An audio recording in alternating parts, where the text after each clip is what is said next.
Buenos días, hoy estamos con Ana Manzano, subdirectora de normas técnicas del ICAC, que pues nos va a actualizar la situación de la normativa en materia de sostenibilidad. Muchas gracias por venir, Ana. Buenos días. Buenos días, muchas gracias a vosotros por invitarme a participar en esta entrevista, podcast, no sé cómo llamarlo.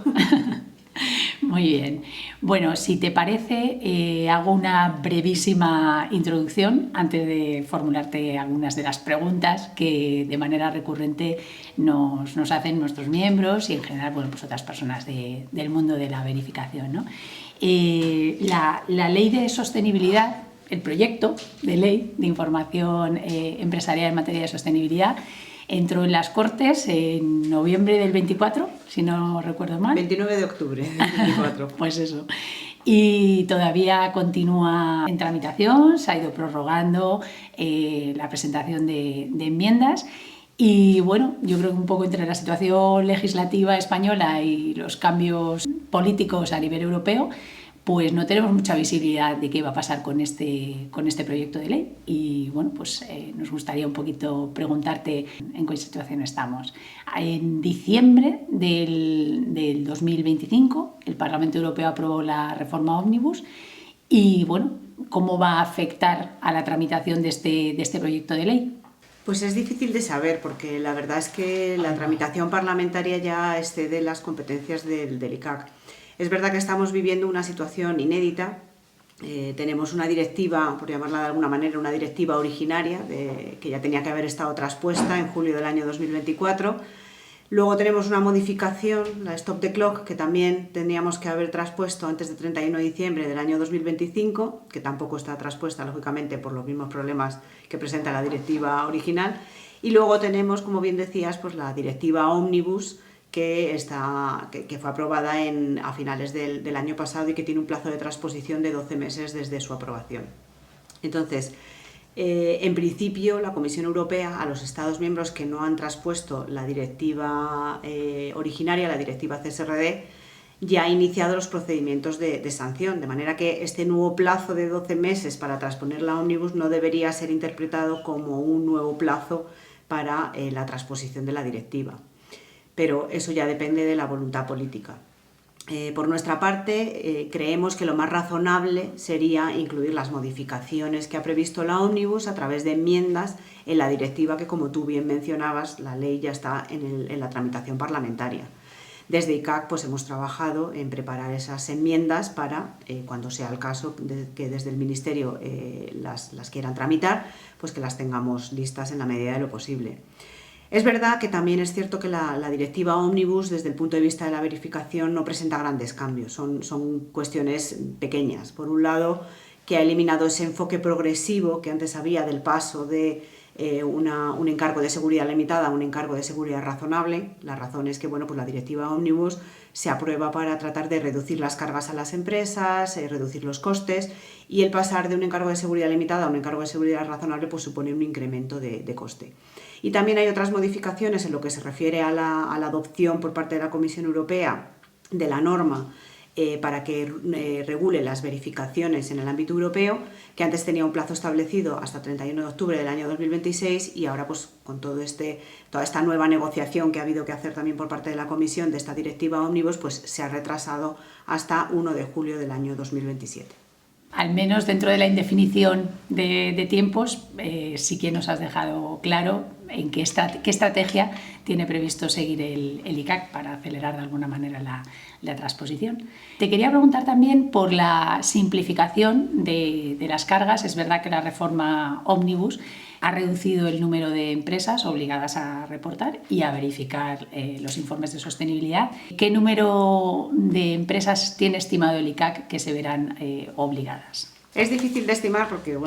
sabes que hay temas de filiales, de grupos, de exenciones, y es verdad que inicialmente el número con los parámetros que estaban previstos en la directiva originaria rondaba en torno a las 5.000 empresas, pero ahora con la reducción, que como bien sabes los umbrales han bajado a el número de trabajadores más de 1.000 trabajadores y el importe neto de la cifra de negocios más de 750 millones de euros, estaremos hablando de en torno a unas 600, 800, 1.000 empresas como tope. Es verdad que es una buena reducción. Junto con el proyecto de ley de información sobre sostenibilidad, el ICAC ha estado trabajando en la norma técnica de verificación, una norma local, que bueno, pues entiendo que igual está ahora mismo en un cajón, no se puede aprobar en la medida en la que no está aprobada la ley. ¿Qué recorrido tiene esta norma técnica de verificación si finalmente la Unión Europea adopta la norma de verificación a nivel internacional? Aquí me gustaría tener una bola de cristal porque, claro, va a depender del momento en el que se produzca la aprobación de la Ley de Información Empresarial sobre Sostenibilidad. Cuando en el año 2024 empezamos a trabajar junto con las corporaciones, los representantes de los verificadores y los representantes de la IGAE en la preparación de esta norma, claro, partíamos de un escenario que es distinto al que tenemos ahora. En aquel momento la directiva, todavía estábamos en plazo de transponer a tiempo, y las primeras empresas que hubieran estado obligadas a presentar la información hubieran sido empresas referidas al año 2024, de manera que las verificaciones se hubieran llevado a cabo en el año 2025. Como antes he señalado, la fecha que inicialmente tenía prevista la Comisión para la adopción de la norma europea era octubre del año 2026, es decir que para las primeras verificaciones, aun cuando la Comisión hubiera cumplido su mandato y hubiera adoptado la norma, esa norma ya hubiera llegado tarde. Por eso, desde el ICAC empezamos con este grupo de trabajo para preparar la norma, sabiendo que a lo mejor esa norma técnica pues tenía una vigencia temporal limitada. Además, también teníamos cierta incertidumbre, sobre todo si consideramos cuál ha sido la actuación previa de la Comisión Europea en el ámbito de las normas de auditoría de cuentas. La Comisión también tiene ese mandato, dentro de la Directiva de Auditoría, de adoptar estas normas internacionales para su aplicación en Europa y hasta la fecha nunca se ha producido. Ahora el escenario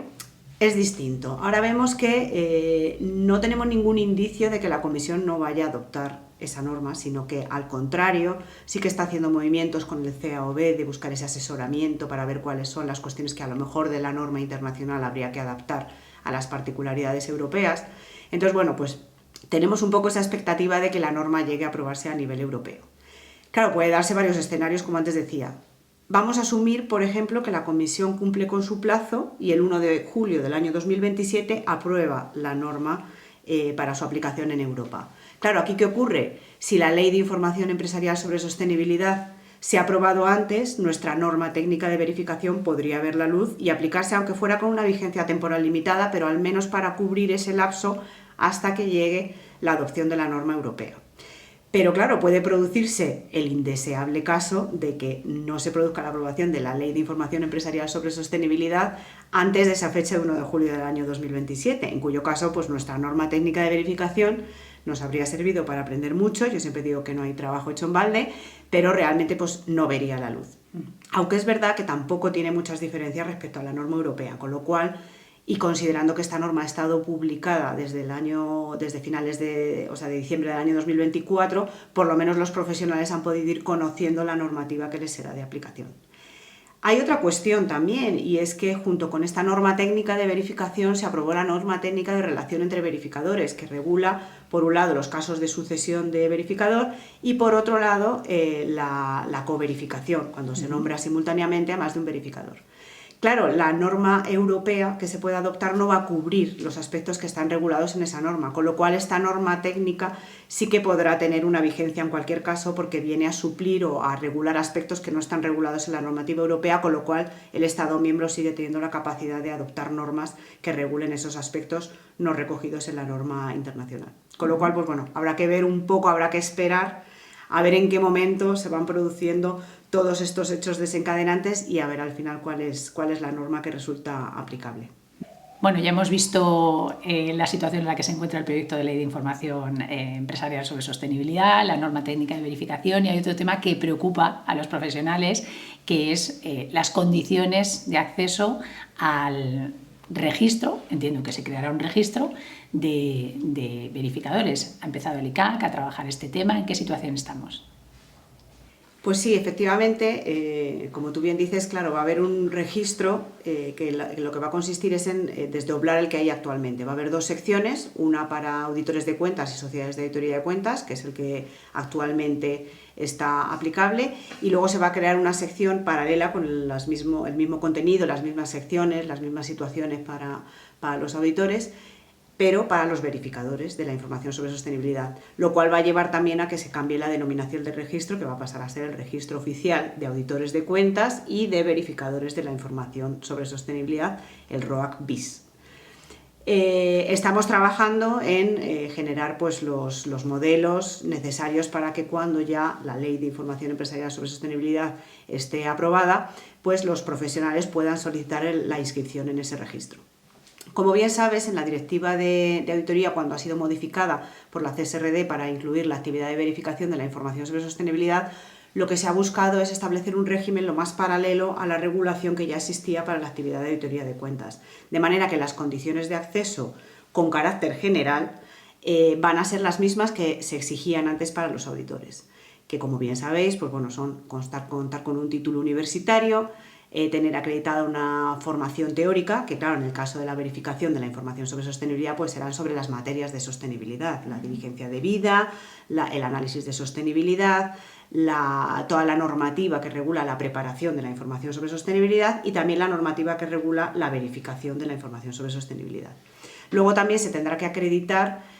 una formación práctica que es de 8 meses, de los cuales pues 5 tienen que ser con un verificador que esté inscrito en el registro. Y luego por último, pues una vez que se tengan todos estos requisitos, superar un examen que tiene 2 fases, al igual que hoy en día existe el examen para ser auditor, pues habrá un examen con una parte teórica y con una parte práctica.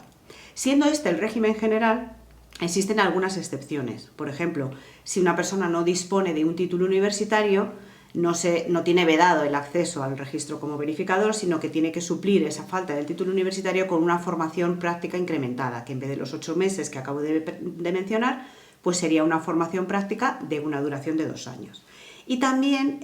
quien disponga de un título universitario podrá obtener la dispensa de determinadas asignaturas que haya cursado para obtener ese título universitario,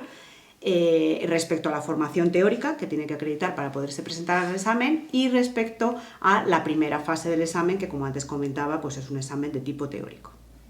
Bueno, entonces observo que los requisitos de formación práctica son un poquito menores que en el caso de auditores, son 8 meses, 5 de los cuales con verificador. Muy bien. Otra de las preguntas que ha suscitado ciertas dudas es el acceso automático, digamos, de determinados profesionales. ¿Qué nos puedes contar sobre eso? Pues sí, efectivamente existe lo que coloquialmente hemos denominado siempre el acceso automático de determinados profesionales en función de la situación en la que se encontraban a 1 de enero del año 2024. En primer lugar, y antes de entrar con el análisis de estos requisitos para este acceso automático, sí que me gustaría decir que España es uno de los Estados miembros que ha ejercido la opción prevista en la directiva de permitir que la verificación de la información sobre sostenibilidad no se lleve a cabo únicamente por los auditores de cuentas, sino también por los prestadores independientes de servicios de verificación. Lógicamente, esto se ha hecho porque, como nosotros ya ejercimos la opción en la anterior directiva que regulaba el estado de información no financiera de exigir esa verificación, en aquel momento no se regulaba quién podía realizar esa verificación y bueno, pues ya existían agentes en el mercado que, aparte de los auditores que mayoritariamente se encargaban de esa verificación, pero también existían otros profesionales y lógicamente no queríamos dejarles fuera. Entonces, dicho esto, en referencia a los auditores de cuentas, los que pueden inscribirse de manera automática son aquellos que a 1 de enero del año 2024 se encontraban inscritos en el ROAC como auditores y que estaban sujetos a la obligación de formación continuada, es decir, quienes figuraran inscritos como ejercientes o los que estuvieran como no ejercientes pero que estuvieran colaborando activamente con un auditor, porque como sabéis por el reglamento, estos profesionales están obligados a cumplir con la obligación de formación continuada en materia de auditoría de cuentas. También aquellos auditores que a 1 de enero del año 2024 estuvieran en proceso de obtener la autorización del ICAC para poderse inscribir en el registro siempre que hubieran obtenido esa autorización antes de 1 de enero del año 2026. Eso por el lado de los auditores. Si nos movemos ahora al lado de los verificadores, claro, teníamos que hacer un sistema equivalente o paralelo. Entonces, en este caso, ENAC fundamentalmente, que es la entidad nacional de acreditación que tiene que acreditar a estos verificadores, acredita a sociedades. Pero estas sociedades presentan, para obtener esa acreditación, una lista de personas físicas, que son las personas que aportan la competencia y la capacidad de poder desarrollar los encargos. De manera que, para aquellas sociedades que antes de 1 de enero del año 2024 hubieran ya iniciado el proceso de obtener la acreditación por parte de NAC, esa lista de personas físicas, todas esas personas físicas se van a poder incorporar mediante este acceso automático, ¿vale? Ahora vamos a ver, una vez que ya tenemos claro las personas que se pueden incorporar, vamos a ver qué requisitos van a tener esas personas. Como antes he explicado, en el régimen general pues se exige formación teórica, formación práctica y la superación del examen. Pero a estas personas en este registro automático no se les va a exigir que acrediten esta formación teórica, esta formación práctica, ni que superen un examen. Eso sí, la directiva lo que obliga, y como tal lo hemos traspuesto en la Ley de Información Empresarial sobre Sostenibilidad, es a que adquieran los conocimientos necesarios mediante la formación continuada. Desde el momento que se inscriban en el registro van a estar sujetos a la obligación de formación continuada, como lo estarán los verificadores que se inscriban por el régimen general que antes hemos explicado y que exige pues, una formación de un total de 30 horas en un trienio con un mínimo anual de 8 horas. Como ves aquí también, como tú bien antes mencionabas respecto a la formación práctica, también la formación teórica es inferior a la que se exige para la actividad de auditoría de cuentas. Y un requisito importante, que esta inscripción automática sí que exige un trámite por su parte, que es solicitarlo al ICAC. Es decir, el ICAC no va a actuar de oficio inscribiendo a todos los auditores, porque claro, les vas a obligar a la formación continuada. Tienen que ser ellos quienes digan, no, yo quiero ser verificador y a partir de ahí asumo mi obligación de formación continuada. Por lo cual sí que será necesario que hagan esta solicitud al ICAC y luego, pues si se van a inscribir como verificadores individuales, tendrá que aportar la garantía financiera para poder ejercer. Y si fuera para inscribirse como designados por una sociedad, pues será la sociedad la que aporte la garantía financiera. En esta situación, el ICAC ha iniciado alguna regulación, ya ha previsto resoluciones de manera paralela a lo que ocurre con los auditores. Todavía no se ha puesto manos a la obra, está esperando a que se apruebe la Ley de Información Empresarial sobre Sostenibilidad. Cuéntanos un poco en qué situación está. Pues efectivamente, como el ICAC no es de quedarse quieto, cuando ya teníamos la norma técnica de verificación y la norma técnica de relación entre verificadores aprobadas, no publicadas, decidimos que lo mejor era intentar avanzar, mientras estábamos esperando a que se aprobara la Ley de Información Empresarial sobre Sostenibilidad, avanzar lo más posible los trámites que dependieran del propio ICAC, para que cuando se produjera la aprobación de dicha ley se pudiera organizar el examen lo antes posible, porque somos conscientes de que, si bien hemos hablado de la inscripción automática de determinados profesionales y del régimen general, sabemos que hay profesionales que han estado ejerciendo la actividad de verificación del estado de información no financiera, que es el antecedente de la información sobre sostenibilidad, que son quienes realmente tienen los conocimientos necesarios y adecuados para poder ejercer la verificación de la información sobre sostenibilidad, pero que si no son auditores no se benefician de este registro automático. Entonces, para que estos profesionales puedan incorporarse lo antes posible al mercado de la verificación, hemos trabajado en las resoluciones para regular la formación teórica, la formación práctica y las dispensas que van a ser necesarias para que se pueda organizar ese examen. Entonces, pues creamos un grupo de trabajo, por supuesto con la participación de las corporaciones, de los representantes de los verificadores y también de la universidad, porque en el fondo es la universidad también la que tiene que prepararse para proporcionar todos estos programas de enseñanza teórica para que los verificadores puedan presentarse al examen. Entonces, en estas resoluciones, pues en la de formación teórica, se ha desarrollado el anexo famoso, igual paralelo al que existe en la actividad de auditoría de cuentas, para regular las materias que tienen que tener los programas de enseñanza teórica para que se puedan homologar por parte del Instituto de Contabilidad y Auditoría de Cuentas. Se han establecido 3 bloques. El primero es un bloque introductorio y relacionado también con la diligencia debida. El segundo bloque se refiere más al marco normativo de preparación de la información sobre sostenibilidad, pues lógicamente con el estudio de las NEIS, las normas europeas de información sobre sostenibilidad, el reglamento de taxonomía y un poco el análisis de la interoperabilidad con otros marcos de presentación de información. Y luego el tercer bloque, que sería el bloque de la normativa relativa a la verificación de la información sobre sostenibilidad. Aquí estamos hablando de temas de ética, de independencia, de control de calidad, lo que es la norma técnica de verificación con todas las fases de la verificación propiamente dicha, desde la planificación, la ejecución, la obtención de la evidencia, la preparación del informe, y una obligación muy importante, como todos bien sabéis, que es la obligación de documentación. También en las resoluciones pues, se regulan los procedimientos para la homologación de estos programas de enseñanza teórica Y en la resolución de formación práctica lo que se regula, por un lado, es la obligación, la información que tienen que rendir los verificadores anualmente al ICAC respecto a las personas que tienen trabajando a su cargo para que puedan aportar esta formación práctica para el examen de verificación, y luego también pues, los certificados que tienen que expedir para que estas personas puedan presentarlos en su documentación de acceso al examen.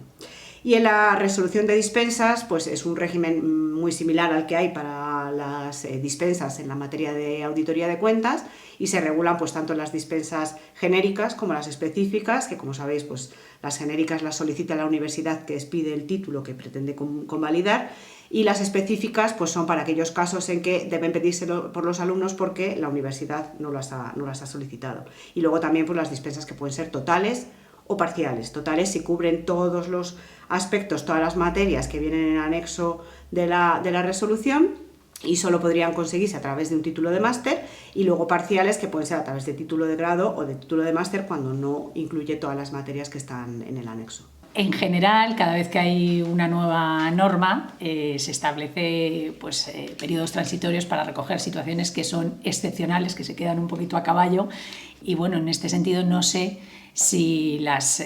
resoluciones de formación en materia de verificación de información sobre sostenibilidad contemplan alguna medida transitoria. Pues sí, efectivamente, ya en la disposición transitoria sexta de la Ley de Auditoría de Cuentas y Verificación de la Información sobre Sostenibilidad se establecía un régimen transitorio, precisamente por lo que antes comentábamos, ¿no? De dar entrada en el mercado de una manera sencilla pues a estos profesionales que ya tenían la experiencia previa, tanto la formación teórica como la formación práctica en la verificación del estado de información no financiera. Entonces, la disposición transitoria sexta lo que establece es que desde el momento en que se aprobó la directiva y hasta el momento en que se apruebe la Ley de Información Empresarial sobre Sostenibilidad, que como vemos ya se está dilatando mucho en el tiempo y por eso esta disposición transitoria está adquiriendo especial importancia, toda la formación teórica y la formación práctica que se haya hecho en las materias de la directiva durante ese periodo podrá computar para el primer examen que se organice. Es verdad que ahora mismo el proyecto de ley que está en las Cortes, la redacción habla de hasta 31 de diciembre del año 2026, pero lógicamente esa fecha habrá que adaptarla según la fecha en la que se produzca la aprobación final de esta Ley de Información Empresarial sobre Sostenibilidad, porque como te digo, el objeto de esa disposición transitoria es que al menos cubra el primer examen. Entonces, una vez visto esto, en las resoluciones de formación teórica y en las resoluciones de formación práctica, pues se ha matizado un poco, sobre todo en la de formación teórica, qué actividades son las que se pueden presentar para que sean computadas para este primer examen que van a realizar estos profesionales que no han podido tener el acceso automático al Registro Oficial de Auditores de Cuentas y Verificadores de la Información sobre Sostenibilidad. Entonces, como decía, en la resolución de formación teórica, ¿qué se dice? Pues que pueden ser actividades en las que tú participes como ponente o como docente, que puedan ser cursos, cursos ordinarios o cursos de autoestudio, aunque en este caso con la matización de que si se trata de un curso de autoestudio tengas que haber superado el examen para acreditar que realmente bueno, pues has hecho esa labor de autoestudio. Luego también participación en grupos de trabajo, pues por ejemplo, estos grupos de trabajo que hemos tenido en el ICAC para la preparación de las normas, de las resoluciones, con un límite, por cada comité no se pueden acreditar más de 10 horas, y el conjunto de horas de formación que se presenten por el conjunto de los comités en los que hayas participado no puede superar de las 30 horas. También en la resolución se regula el procedimiento o el proceso a través del cual se va a obtener esta homologación, porque esta formación teórica tiene que estar homologada por el ICAC, al igual que luego lo estará la formación que ya se realice a partir de la Ley de Información Empresarial sobre Sostenibilidad. Entonces, en este sentido, pues los centros organizadores de estos cursos tendrán que presentar una solicitud al ICAC con el modelo que aparece en la propia resolución, y lo acompañarán pues del programa de la enseñanza teórica que han desarrollado y del listado de las personas que lo han cursado, y en su caso pues del listado de las personas que han superado el examen que se haya organizado en esa actividad formativa. Una vez que se reciba esta información, que debe presentarse en el plazo de un mes desde que se apruebe la resolución, entonces el ICAC en el plazo de 3 meses se efectuará la publicación de una resolución con un listado de todas las actividades que están homologadas y lo publicará en su página web. Aún así, como somos conscientes de que puede haber centros organizadores en este periodo de tiempo y para esta actividad que no estén habituados a esta forma de actuar del ICAC, como sí que ya los centros organizadores de la actividad de auditoría de cuentas ya están habituados, se va a permitir que una vez que se publique esa lista, las personas físicas que vean que su actividad no está recogida en esa lista puedan solicitar la homologación al ICAC presentando pues, un certificado del centro organizador de la actividad y el programa de la actividad que hayan cursado. Entonces eso en lo que se refiere a la formación teórica. Y en la formación práctica pues igual, las materias sobre las que puede versar esa formación práctica, pues el asesoramiento a las entidades en la preparación del estado de información no financiera o la información sobre sostenibilidad conforme a las NEIs y la verificación pues, del estado de información no financiera, que es lo que se ha venido haciendo hasta ahora. Entonces, si no te he entendido mal, las 150 horas tienen que hacerla igualmente las personas pues que tienen que acreditar la formación teórica, incluso aquellas para las que se han previsto esta serie de circunstancias o de medidas transitorias. Lo que se ha flexibilizado es el formato formativo, ¿no? Si no te he entendido mal. Sí, efectivamente, como bien dices, lo que se ha flexibilizado un poco es permitir estas actividades de formación que se han venido organizando desde que se aprobó la directiva y hasta que se apruebe la Ley de Información Empresarial sobre Sostenibilidad, porque somos conscientes de que desde las corporaciones ya habéis ido organizando actividades para que la gente pueda adquirir la formación necesaria para realizar esta actividad. Pero el número de horas se mantiene en la exigencia de las 150 horas, que son las que se va a exigir luego con carácter general.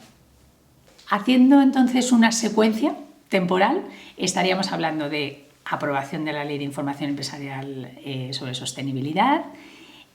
aprobación de las resoluciones de formación, de las 4 resoluciones de formación, un tiempo para que los centros organizadores, un plazo de un mes para que los centros organizadores puedan solicitar la homologación de las actividades que han venido realizando desde la aprobación de la directiva, 3 meses para que vosotros hagáis toda esa labor de revisión y homologación, un mes más para aquellos que no se hayan visto, que no vean que la actividad que han realizado ha quedado homologada y bueno, después ya convocatoria de examen. Entonces, con toda esta cronología, ¿cuánto tiempo crees, cuánto tiempo estimáis que transcurriría entre la aprobación de la Ley de Información Empresarial de Sostenibilidad y la primera convocatoria del examen de acceso al RAPIS, la sección de verificadores? Es complicado de estimar y estamos partiendo siempre de a partir de la fecha de la aprobación de la Ley de Información sobre Sostenibilidad, que esa es la mayor de las incertidumbres que tenemos ahora mismo. Es difícil de estimar porque, claro, hay que preparar la orden de convocatoria. Quiero decir que de las cuestiones que tú has mencionado, hay algunas que pueden ser simultáneas con iniciar esa preparación de la orden de convocatoria, pero que, como sabes, es una orden conjunta por parte de las corporaciones y del ICAC y que luego además es orden ministerial, con lo cual tiene que pasar toda la tramitación en el ministerio para su aprobación. Pero lo ideal sería que en el plazo de un año como máximo pudiéramos tener el primer examen. Entiendo que, con toda esta situación, todo lo que hemos comentado, la verificación de la información sobre sostenibilidad va a ser una actividad regulada, así se ha previsto en el proyecto de ley y entiendo que también supervisada, en este caso por el ICAC. El modelo de supervisión, te quiero preguntar cuál es y si se ha previsto que esté alineado con el de otros estados europeos. Sí, efectivamente, la actividad de verificación de la información sobre sostenibilidad va a ser una actividad, aparte de regulada, como tú bien has dicho y como hemos analizado en todas las preguntas que llevamos ya mantenidas en esta entrevista, también es una actividad que va a ser supervisada y va a ser supervisada por el Instituto de Contabilidad y Auditoría de Cuentas. El sistema que ha establecido la directiva es paralelo a la actividad de auditoría de cuentas, de manera que por parte de ICAC se van a desarrollar las mismas actividades de supervisión que se hacen respecto a la actividad de auditoría de cuentas. Esto es, las investigaciones y las inspecciones, con su distinto ámbito, ¿no? Las inspecciones tienen más un ámbito preventivo, van más a revisar el sistema de control de calidad que implantan los auditores y que tendrán que implantar los verificadores para garantizar que las actividades de verificación de la información sobre sostenibilidad se hagan con la calidad necesaria para garantizar la corrección de esa información. Y también se analizan encargos para ver cómo se han aplicado todas esas políticas y procedimientos, pero el objetivo es fundamentalmente emitir recomendaciones para que se consiga ese objetivo de calidad que antes mencionaba. Luego estarán las investigaciones, que ya son pues, cuando ya existan indicios de que hay algún incumplimiento de la normativa que va a regular la actividad de verificación de la información sobre sostenibilidad y que bueno, pues podrán dar lugar a un procedimiento sancionador o no.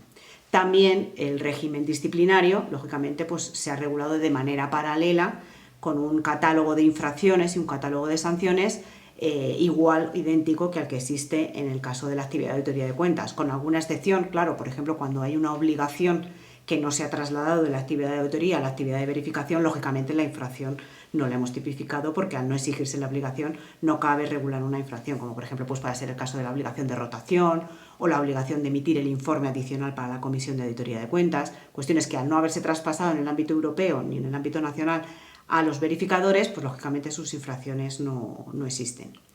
Y en cuanto a lo que me preguntabas de la similitud o si estamos alineados con los modelos europeos de supervisión, lógicamente todos estamos dentro del marco de la misma directiva, que es verdad que la directiva pues, también prevé algunas capacidades de delegación, de funciones, que eso ya puede ejercerse por los Estados miembros en distinta medida, pero lo que es el grueso del sistema de control, de las actuaciones, del régimen disciplinario, es un sistema equivalente. Y también, además, se han previsto pues, los mismos mecanismos de cooperación o de coordinación con otros estados, con las autoridades competentes de otros estados miembros, que están también establecidos para la actividad de auditoría de cuentas. Es decir, podemos intercambiar información, podemos pedirle a una autoridad competente de otro estado miembro que lleve a cabo una actuación de investigación cuando detectemos que puede haber un posible incumplimiento de la normativa europea y de su normativa de transposición, al igual que esas autoridades competentes nos pueden solicitar a ICAC que hagamos una investigación de un aspecto que pueda afectarles a ellos o incluso pues, permitir que personal de esas autoridades nacionales competentes de otros Estados miembros pues, acompañen al personal del ICAC en esas actuaciones de control. El ICAC añade, por lo tanto, una nueva actividad a sus competencias. ¿Cuáles son los principales retos a los que crees que se va a enfrentar en esta nueva tarea? Pues bueno, el primer reto que yo creo que vamos a tener es como consecuencia de lo que antes explicaba respecto a que tenemos dos grupos de profesionales distintos que van a ejercer esta actividad. Los auditores, que bueno, ya conocen el modo de actuar del ICAC, en la supervisión, en la regulación, ya tienen experiencia, pero luego están los prestadores independientes de servicios de verificación acreditados por ENAC, que lógicamente hasta ahora pues, han estado bajo el paraguas de esa institución y que ahora pues, van a pasar a estar también controlados por parte de ICAC. Entonces, en este sentido, es cierto también que ENAC mantiene, como consecuencia de reglamentación europea, mantiene cierto control sobre los requisitos que hayan servido para obtener la acreditación. Tiene que controlar que esos verificadores sigan estando en disposición de mantener esos requisitos. Entonces, aquí viene el primero de los problemas, ¿no? Que vamos a tener que coordinarnos bien con ENAC, sobre todo para evitar un principio de doble control, que no se vean sometidos a una doble actuación de control por parte de ENAC y por parte del ICAC. Otro de los retos importantes, ¿cuál es? Pues contar en el ICAC con los profesionales y con el personal que tenga la formación teórica, práctica, la experiencia necesaria para poder llevar a cabo estas nuevas funciones de supervisión de la actividad de verificación de la información sobre sostenibilidad. Eso además, claro, se va a venir a añadir a la ya conocida escasez de recursos que tenemos en el ICAC, simplemente para hacernos cargo de nuestras funciones de supervisión de la actividad de auditoría de cuentas, con lo cual, bueno, pues cuando ahora añades una nueva función, se necesitan nuevos medios y unos recursos que tengan la competencia necesaria, pues eso va a ser el gran reto, el formar al personal que ya tenemos y el poder disponer de personal adicional para que podamos ejercer estas funciones de supervisión de la actividad de verificación de la información sobre sostenibilidad, pero sin que suponga una merma de la función que ya llevamos ejerciendo años, décadas, de supervisión de la actividad de auditoría de cuentas. Muchísimas gracias, Ana. Yo creo que nos has aclarado un montón de temas sobre los cuales bueno, surgen dudas de manera recurrente. Si te parece, hago un brevísimo resumen y corrígeme si en alguna cosa no estoy acertada. Hay un plazo muy pequeño para transponer las modificaciones de la directiva CSRD y por eso el ICAC ya está trabajando para, bueno, pues para estar listos cuando llegue este momento y poder publicar la Ley de Información Empresarial sobre sostenibilidad. Las empresas que se van a ver sometidas a la obligación de reportar y verificar esa información empresarial en materia de sostenibilidad se reduce sustancialmente y estarán en una horquilla entre 600.000 más o menos estimadas. Que efectivamente durante el año 2025 ya ha venido trabajando el ICAC en las resoluciones de formación para verificadores, tanto las necesarias para acceder a la profesión como la que regula la formación necesaria para, bueno, pues para continuar en ese registro de verificadores, lo que se conoce como formación continuada. Que hay un régimen transitorio previsto para aquellos profesionales que tenían los conocimientos, el ejercicio profesional y que no van a poder entrar de forma automática, y ese régimen transitorio recoge, bueno, pues unas especialidades en cuanto a la acreditación de la formación teórica y la formación práctica, y que el modelo de supervisión pues está alineado con el de otros estados europeos. Sí, la verdad, Pilar, que yo creo que lo has resumido perfectamente. Esos son los principales temas sobre los que hemos estado trabajando, y bueno, pues añadir quizá que empezaremos a trabajar en la convocatoria lo antes posible para que el examen se pueda celebrar lo antes posible y así que estos profesionales pues puedan acceder al mercado.